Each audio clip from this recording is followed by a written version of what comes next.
Hey guys, Lord Naren White here, the Holy Ghost, the one true God, back with you with the next video in our series, Great Expectations by Charles Dickens. Without further ado, returning to Great Expectations.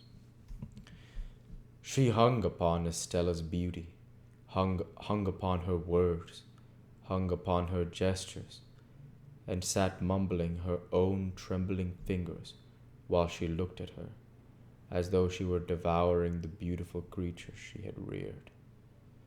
From Estella she looked at me with a searching glance that seemed to pry into my heart and probe its wounds. "How does she use you, Pip? How does she use you?" she asked me again, with her witch-like eagerness, even in Estella's hearing.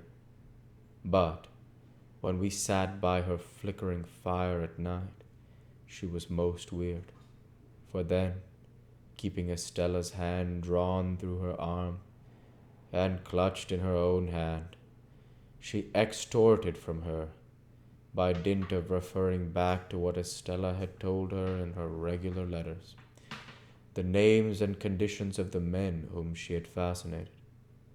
And as Miss Havisham dwelt upon this role, with the intensity of a mind mortally hurt and diseased, she sat with her other hand on her crutch stick, and her chin on that, and her wan, bright eyes glaring at me, a very spectre.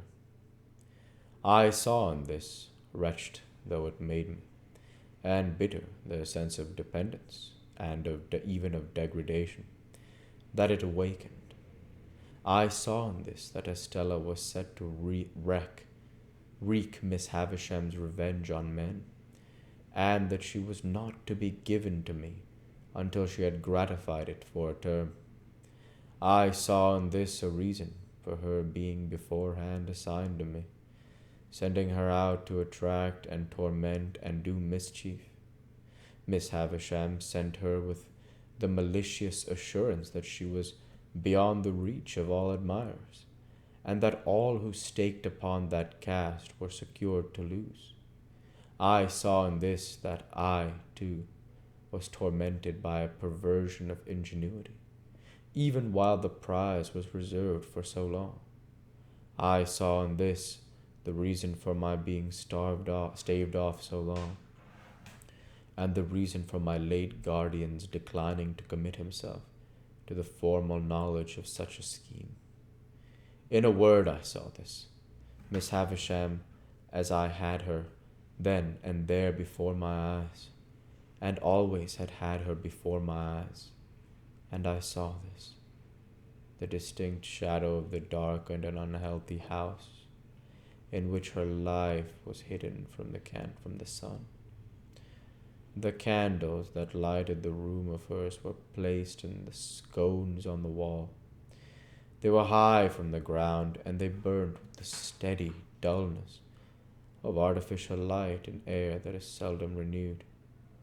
As I looked round at them, and at the pale gloom they made, and at the stopped clock, and at the withered articles of bridal dress upon the table, and the ground, and at her own awful figure, with its ghostly reflection thrown large by the fire upon the ceiling and the wall, I saw in everything the construction that my mind had come to and repeated and thrown back at me. My thoughts passed into the great room across the landing, where the table was spread, and I saw it written, as it were, in the falls of the cobwebs from the centerpiece, in the crawlings of the spiders on the cloth, in the tracks of the mice as they betook their little quickened hearts behind the panels, and in the gropings and pausings of the beetles on the floor. It happened on the occasion of this visit that some sharp words arose between Estella and Miss Havisham. It was the first time I had ever seen them opposed. We were seated by the fire, as just now described, and Miss Havisham still had Estella's arm drawn through her own, and still clutched Estella's hand in hers. when Estella gradually began to detach herself. She had shown a proud impatience more than once before, and had rather endured that fierce affection than accepted or returned it. "What?" said Miss Havisham, flashing her eyes upon her. "Are you tired of me?" "Only a little tired of myself," replied Estella, disengaging her arm and moving to the great chimney-piece, where she stood looking down at the fire. "Speak the truth, you ingrate!" cried Miss Havisham, passionately striking her stick upon the floor. "You are tired of me!" Estella looked at her with perfect composure, and again looked down at the fire. Her graceful figure and her beautiful face expressed a self-possessed indifference to the wild heat of the other that was almost cruel. "You stock and stone!" exclaimed Miss Havisham. "You cold, cold heart!" "What?" said Estella, preserving her attitude of indifference as she leaned against the great chimney-piece and only moving her eyes. "Do you reproach me for being cold? You? Are you not?" was the fierce retort. "You should know," said Estella. "I am what you have made me. Take all the praise, take all the blame, take all the success, take all the failure. In short, take me." "Oh, look at her," cried Miss Havisham bitterly. "Look at her, so hard and thankless, on the hearth where she was reared, where I took her into this wretched breast when it was first bleeding from its stabs, and where I have lavished years of tenderness upon her." "At least I was no party to the compact," said Estella, "for if I could walk and speak when it was made, it was as much as I could do. But what would you have? You have been very good to me, and I owe everything to you. What would you have?" "Love," replied the other. "You have it. I have not," said Miss Havisham. "Mother by adoption," retorted Estella, never departing from the easy grace of her attitude, never raising her voice as the other did, never yielding either to anger or to tenderness. "Mother by adoption. I have said that I owe everything to you. All I possess is freely yours. All that you have given me is at your command to have again. Beyond that, I have nothing. And if you ask me to give you what you never gave me, my gratitude and duty cannot do impossibilities." "Did I never give her love?" cried Miss Havisham, turning wildly to me.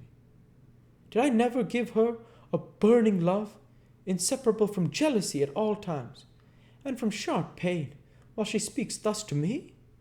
Let her call me mad, let her call me mad. Why should I call you mad?" returned Estella. "I, of all people. Does anyone live who knows what set purposes you have, half as well as I do? Does anyone live who knows what a steady memory you have, half as well as I do? I, who have sat on this same hearth on the little stool that is even now beside you there, learning your lessons and looking up into your face when your face was strange and frightened me. Soon forgotten," moaned Miss Havisham. "Times soon forgotten." "No, not forgotten," retorted Estella. "Not forgotten, but treasured up in my memory. When you have found me false to your teaching, when have you found me unmindful of your lessons? When have you found me giving admission here?" She touched her bosom with her hand. "To anything that you excluded. Be just to me." So proud, moaned Miss Havisham, pushing away her grey hair with both hands. "Who taught me to be proud?" returned Estella. "Who praised me when I learnt my lesson?" So hard, moaned Miss Havisham, with her former action. "Who taught me to be hard?" returned Estella. "Who praised me when I learnt my lesson?" We'll go ahead and stop there for this week. As usual, I want to say thank you for watching, and I hope you enjoyed. Please like, comment, and subscribe, as it greatly helps the channel. Light be with you all. Take care, And thanks again.